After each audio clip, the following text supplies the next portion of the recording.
Unfortunately, in my absence, it seems as though things have gotten a lot worse here, largely because of the weaponization of the FBI and DOJ. And it's hard for me at this point to read what is going on with the FBI and DOJ and see it as anything other than weaponization. The reason I say this is because they've now released the search warrant on Donald Trump's place of residence at Mar-a-Lago. They've released some of the underlying legal materials. Merrick Garland has then emerged to explain in front of the cameras that he, in fact, ordered the code red. It was he who signed off on this FBI search on Donald Trump's Mar-a-Lago property. And here is the problem. We still don't know what exactly they are looking for. And we're learning every day about more stuff that they took from Donald Trump.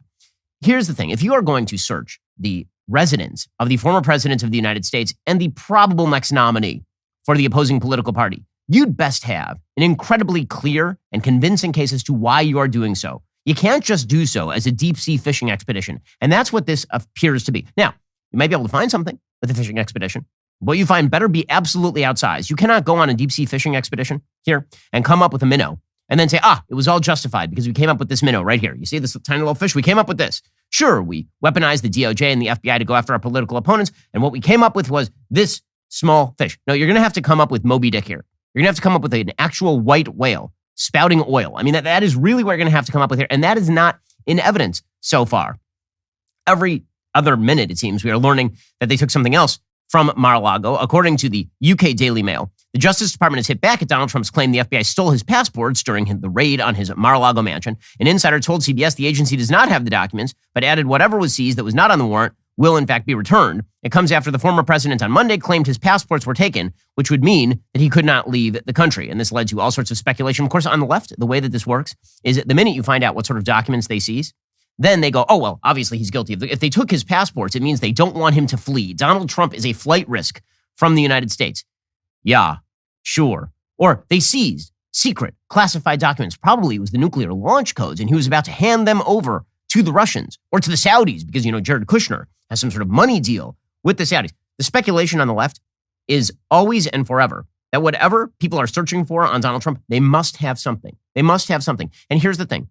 If you're a rational human being and you watch the FBI and DOJ go after Donald Trump while he was president for 4 years over Russiagate, you start to wonder if they really do have something. Or is it just true that everyone is incompetent all the time? And so the combination of incompetence and gradual malevolence on the part of some people in the FBI and DOJ has some really dire consequences. As I said when this news first broke, in order for you to raid, and you can say it's a raid, you can say it's search, it doesn't really matter. In order to search the residence of the former president of the United States and current leader of the opposition to the president of the United States, in order to search his residence, you have to have high institutional trust in the so-called nonpartisan aspects of the American government. You have to trust that the FBI actually is not politicized. You have to trust the DOJ is not politicized. But it's hard to think of a time in modern American history when there's been less trust in these institutions.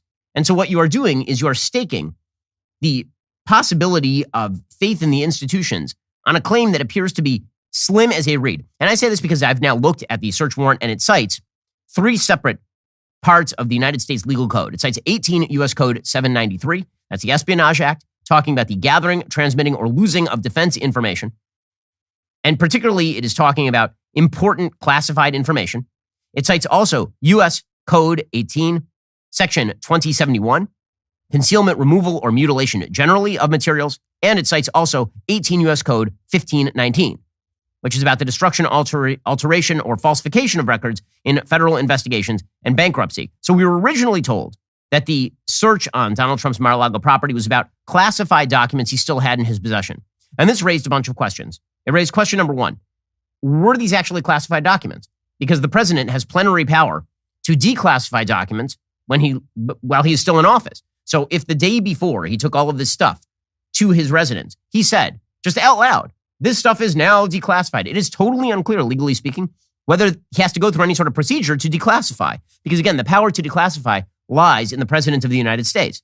And there's no actual procedure for declassification. It doesn't say by statute or under the Constitution that he has to sign some sort of form saying this stuff is declassified. He can basically just do a Michael Scott, perhaps, walk into the middle of the office, say, I hereby declare bankruptcy. I declare that this is declassified. And now all of it is declassified. So he has now said, by the way, that this is what he did.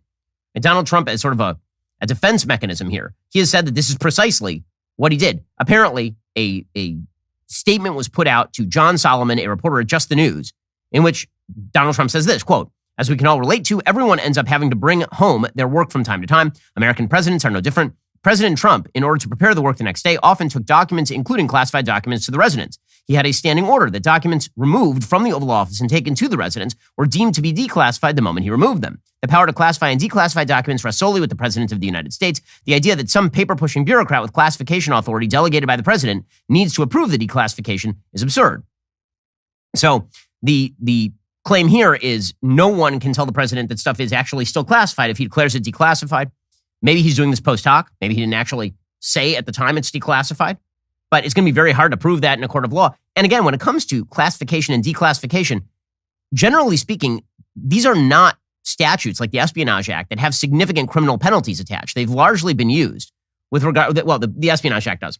Rather, when you talk about, for example, the presidential archives, anything having to do with the National Archives and the taking home of materials that belong in the National Archives, that's not stuff that really has criminal penalties attached. The Espionage Act does. But the Espionage Act also suggests that you have to have some level of intent, generally speaking, or gross negligence in order to be charged under the Espionage Act, which is exactly why Hillary Clinton was not. And so what exactly is the DOJ and the FBI doing here? This is the major question. So Andy McCarthy over at National Review, he has a good breakdown. And here's what he says. He says, "We can see the investigation is far broader than just the mishandling of classified information." Remember, this was the original case. The original case was he has classified information at his residence. And as I say, this raises a number of questions. Number one, the President of the United States can declassify. Number two, if this classified information was so all-fired important, why are they going to get it by claiming that the National Archives is missing it using the non-criminal statute? And then they release the search warrant. It says, oh, no, it's not just the National Archives stuff. It's also the Espionage Act stuff.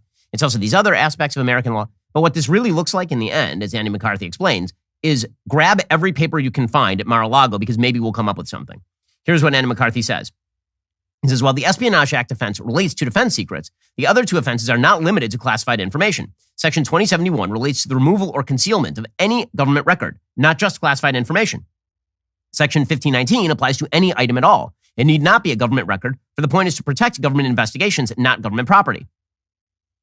And then it looks like the search warrant prioritizes classified information crimes, but less so than it first appears.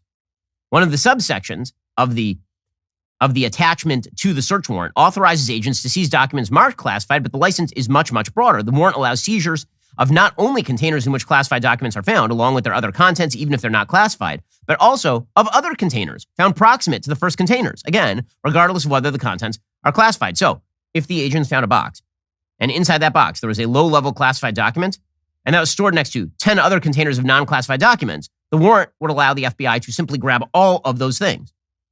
And the warrant also permits the seizure of communications in any form regarding classified information. So, in other words, if I write a note and I make reference to classified information, but don't actually state the specified classified information, that could also have been grabbed by the FBI. And all of this precedes one of the subsections that Andy McCarthy correctly says is really elastic. This permits the seizure of any government and or presidential records created throughout the 4 years of Trump's presidency. This has nothing to do with classified information. It's mainly designed to use the criminal law, the search warrant, to enforce the Presidential Records Act, which, again, as I say, is not a criminal statute. The National Archives, Presidential Records Act stuff, that is not criminal statute. So maybe they can get away with this sort of search warrant, but to pretend that this is a very specific, targeted, laser-like approach to finding specific documents that are a national security threat, that is not what this looks like in any way, shape, or form. It is far broader than that, and that raises serious political questions. But it seems like the strategy by the DOJ and the FBI here is basically throw everything against the wall, see what sticks, toss a bunch of lines in the deep sea, hope to come up with a really big fish.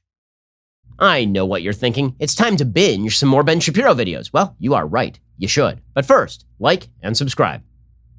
Perfect. I'll see you in the next video.